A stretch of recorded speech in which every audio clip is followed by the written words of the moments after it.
So hello everyone, कैसे हैं आप सभी लोग। Guys my name is Piyush Kushwaha, this is our YouTube channel Piyush Kushwaha. तो गाइस आपको मेरी वीडियो के थंबनेल से ही पता चल गया होगा कि आज का ये वीडियो किस टॉपिक के ऊपर होने वाला है। तो एक बार मैं भी आपको बता दूं कि आज का ये वीडियो जिस टॉपिक के ऊपर होने वाला है वो है कि daily time table for students. तो यार बेसिकली होता क्या है कि एज अ स्टूडेंट्स हम लोग कोई भी काम किसी भी टाइम पर नहीं करते। हमारी डेली लाइफ की कोई साइकिल नहीं होती कि क्या काम हमें कब करना है कब नहीं करना है। हम कोई भी काम किसी भी टाइम पर करने लग जाते हैं। फिर आती है बात स्टडी की।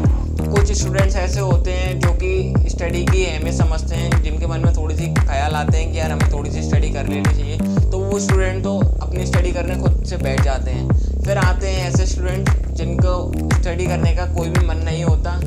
फिर वो उनके मन में भी कोई फीलिंग नहीं आती कि यार तू ऐसे ऐसे स्टडी कर, तो वो स्टडी करते ही नहीं है। फिर थर्ड पार्ट टाइप के एक और स्टूडेंट्स आते हैं जिनके मन में पहले तो कोई ख्याल नहीं होता कि स्टडी करनी है या नहीं करनी है। वो ये सोचते हैं कि हमें स्टडी करनी नहीं है। फिर उनके मन में एक थोड़ी सी पॉजिटिव थिंकिंग आती है, यार तूने बहुत खेल लिया, अब थोड़ी सी स्टडी कर ले। फिर वहीं पर उनके मन में पीछे से एक फीलिंग आती है, नेगेटिव फीलिंग आती है कि छोड़ यार तू ये काम छोड़, तू कुछ और कर ले, इसमें तेरा वैसे मन नहीं लग रहा। तो फिर वहाँ पर वो स्टडी करने बैठ नहीं पाते हैं। तो यार ऐसी कुछ स्टूडेंट्स को नज़र रखते हुए ये कुछ टाइम टेबल जैसा कुछ पॉइंट्स और ये कुछ क्वेश्चंस बनाए गए हैं जो कि स्टूडेंट्स को अपने आप से पुटअप करने हैं। तो यार आज का वीडियो स्टार्ट करते हैं। तो यार इसमें सबसे फर्स्ट क्वेश्चन ये आता है कि हम नींद कितने आवर्स के लें। ये क्वेश्चन अधिक स्टूडेंट्स को अपने आप से ज़रूर पुटअप करना है कि हम नींद कितने आवर्स के लें। मैं आपको इस क्वेश्चन का आंसर अपनी तरफ से देता हूँ कि अगर हम 9th के स्टूडेंट्स हैं, 10th के हैं, 11th के हैं, 12th के हैं या फिर इससे भी छोटी क्लासेस के स्टूडेंट्स हैं, तो हमें 7 आवर्स की नींद कंपलसरी लेनी है। क्योंकि इस एज में होता क्या है कि हमें ज़्यादातर चीज़ें रटनी होती हैं। हमें उन चीज़ों पर ज़्यादा फोकस करना होता है जो कि हमें बिल्कुल पसंद भी नहीं है, जो कि हमें समझ में भी बहुत कम आ रही होती हैं, पर हमें कैसे न कैसे करनी होती है, दिल पर रख कर करनी होती है। यानी अपने मन को बहुत मारना होता है, तब उसके बाद इन चीज़ों को करना होता है, बहुत रटना पड़ता है। तो उस केस में अगर हमें अपने माइंड की पावर अच्छी कर रखनी है, लर्निंग पावर, तो हमें उधर 7 घंटे की नींद जरूर लेनी है। फिर अगर हम थोड़े कॉलेज में आ जाते हैं तो हमें कॉलेज में इतना ये ऐसा वर्क नहीं करना पड़ता कि हमें रटना पड़ रहा है, कुछ ऐसा काम करना पड़ रहा है जिसमें हमारा इंटरेस्ट नहीं है। कॉलेज में भी बहुत मेहनत लगती है, पर वो ऐसी मेहनत नहीं होती, पढ़ाई की थोड़ी भाग दौड़ की मेहनत होती है बस। तो उधर हम अपनी नींद थोड़ा कम कर सकते हैं। पर स्कूल लाइफ में 9th 10th 11th 12th तक हमें 7 घंटे की नींद प्रॉपरली लेनी है। फिर सेकेंड क्वेश्चन आता है कि हम रात को पढ़ें या सुबह पढ़ें। तो यार मैं ये बोलूँगा कि आपको साइंस भी ये कहती है कि सुबह की पढ़ाई बहुत अच्छी होती है, और बहुत से लोग कहते हैं कि सुबह की पढ़ाई बहुत अच्छी होती है, और मैं भी ये मानता हूँ कि सुबह की पढ़ाई बहुत अच्छी होती है। क्योंकि होता क्या है, हम रात को जैसे कि 8 से 9 के बीच में हम अपना डिनर करते हैं। डिनर करने के बाद हम थोड़ा सा अपना वॉक करते हैं जिससे कि हमारा खाना थोड़ा डाइजेस्ट हो। फिर उसके बाद हम थोड़ा सा फ़ोन देख लेते हैं। फिर हम रात को 10 बजे अपनी पढ़ाई स्टार्ट करते हैं। तो जैसे कि मैंने अपनी लास्ट वीडियो में बताया था कि हम फुल फोकस के साथ पढ़ाई 3 घंटे तक कर सकते हैं, फुल फोकस के साथ। तो मानो हमने 10 से 1 बजे तक अपनी फुल फोकस के साथ पढ़ाई की, तो उसके बाद धीरे धीरे हमारा फोकस पावर कम हो गई। तो उसके बाद क्या होता है, हमें थोड़ी सी भूख लगने लगती है, फिर हमारे फोकस और कम हो जाता है अपनी स्टडी को लेकर। फिर हमें भूख लगती है, फिर हम अपने किचन में जाते हैं कुछ खाना वाना ढूंढने, तो फिर उसको खा लेते हैं। फिर उसके बाद जो हमारे ब्रेन की ऑक्सीजन होती है वो हमारे पेट में आ जाती है। फिर हमारा फोकस और कम हो जाता है, फिर हम थोड़ा लेज़ी फील कर रहे होते हैं, फिर हम सो भी रहे होते हैं। तो ऐसे हमारी रात ख़राब हो जाती है, 2:30 बजे तक हम सोते हैं। तो ऐसे 3 घंटे ही पढ़ पाए केवल हम।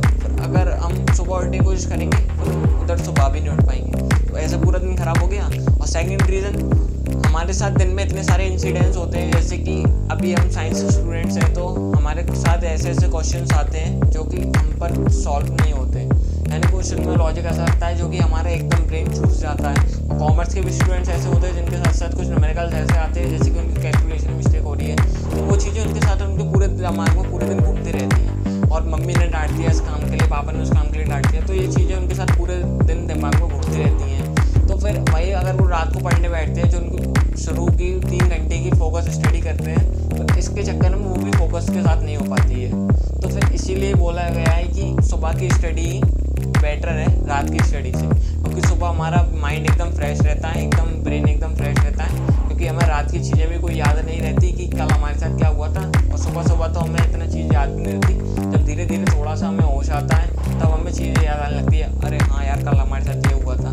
तो इसीलिए सुबह की स्टडी बहुत बेटर रहती है रात की स्टडी से। तो मैं भी आपको ये सजेशन दूंगा कि आप भी सुबह की स्टडी ही करें, रात की को छोड़। और यार फिर आता है कि हम किन किन चीज़ों को अवॉइड करें। तो यार मैं ये बोलूँगा कि इनिशियली डेज में हमें अपनी जितनी भी सारी फालतू चीज़ें हैं उन सभी को बिल्कुल अवॉइड करना है। बिल्कुल अवॉइड करने का मतलब बिल्कुल डिस्ट्रैक्शंस को काट दो, अवॉइड कर दो, मतलब देखना नहीं है उनकी तरफ। जैसे कि आप पहले 5 घंटे फ़ोन चलाते तो आपको ये नहीं करना है कि आप 2 घंटे फ़ोन चला रहे हैं। अगर आप ऐसा करते हो तो आप वापस से 5 घंटे बढ़ जाओगे। इसका एग्जांपल मैं एक बहुत अच्छे एग्जांपल से देता हूँ। आपने ये इसको फील भी किया होगा। अब कोई बंदा है जो कि सिगरेट और शराब पीता है, तो वो एक दिन में 2 डब्बी सिगरेट पीता है। तो उसने सोचा कि मुझे अब सिगरेट छोड़नी है, तो उसने अगले दिन से 1 डब्बी पीना स्टार्ट कर दिया। पर वो धीरे धीरे करते करते अपनी 2 डब्बी पर वापस आता है, वो उसको छोड़ नहीं पाता। तो यार ऐसे कुछ हमारे साथ होता है।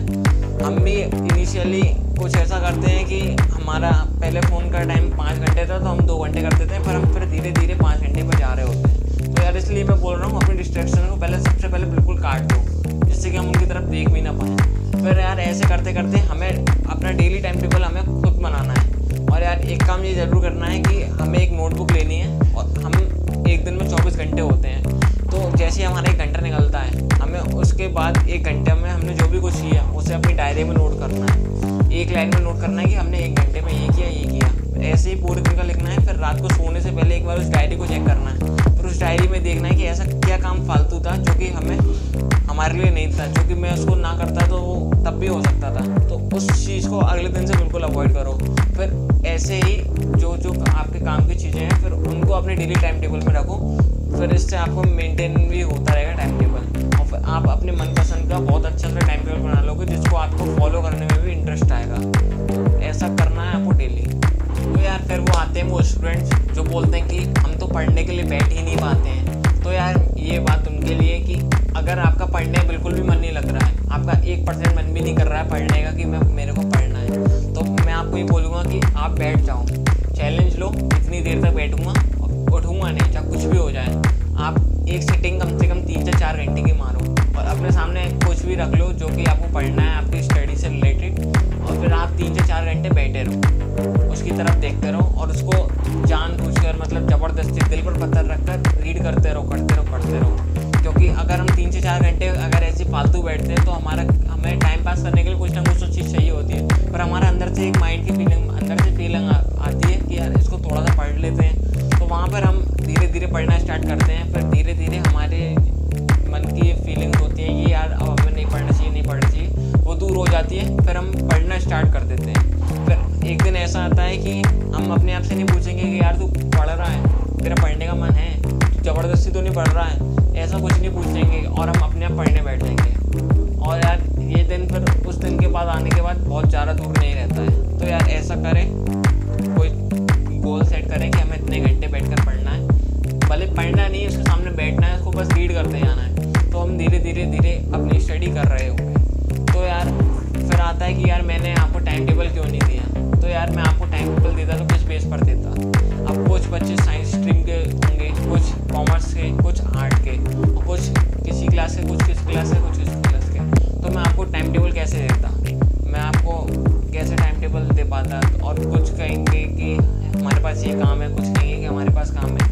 अब बाई चांस मैं आपको टाइम टेबल बनाकर दे भी देता तो मैं कैसे देता, बहुत टफ हो जाता कि ये साइंस स्ट्रीम के स्टूडेंट्स के लिए फलाना क्लासेस के स्टूडेंट्स के लिए, और ये कॉमर्स के लिए फलाना क्लास के स्टूडेंट्स के लिए। तो यार ये चीज़ बहुत टफ हो जाती। और हर एक स्टूडेंट्स की अपनी लाइफ अलग अलग होती है, किसी के पास कुछ काम, किसी के पास कुछ काम। शायद हो सकता है मेरा बनाया हुआ टाइम टेबल बहुत से स्टूडेंट्स फॉलो भी ना कर पाते, इसीलिए मैंने आपको वो चीज़ बता दी जो कि मैंने भी कहीं से सीखी थी, टाइम टेबल बनाने का राइट मेथड। तो अगर आप वो चीज़ सीख गए, अगर आप इस वीडियो को फॉलो करोगे तो आप ऐसा टाइम टेबल बना सकते हो जो कि मैं नहीं बना सकता। तो यार ऐसे ही अपना टाइम टेबल बनाते रहना है जैसा कि मैंने आपको बताया, और अपने टाइम टेबल में बिल्कुल भी फालतू चीज़ नहीं डालनी है और उसको फॉलो करना है। इनिशियली होता है कि हम अपने टाइम टेबल को एक दिन ही फॉलो कर पाते हैं और नेक्स्ट के 2-3 दिन फॉलो नहीं कर पाते। भले नेक्स्ट दिन फॉलो ना कर पाते, उससे 3rd दिन हमें ट्राई मारना है, मतलब कुछ भी हो जाए हमें ट्राई मारना है,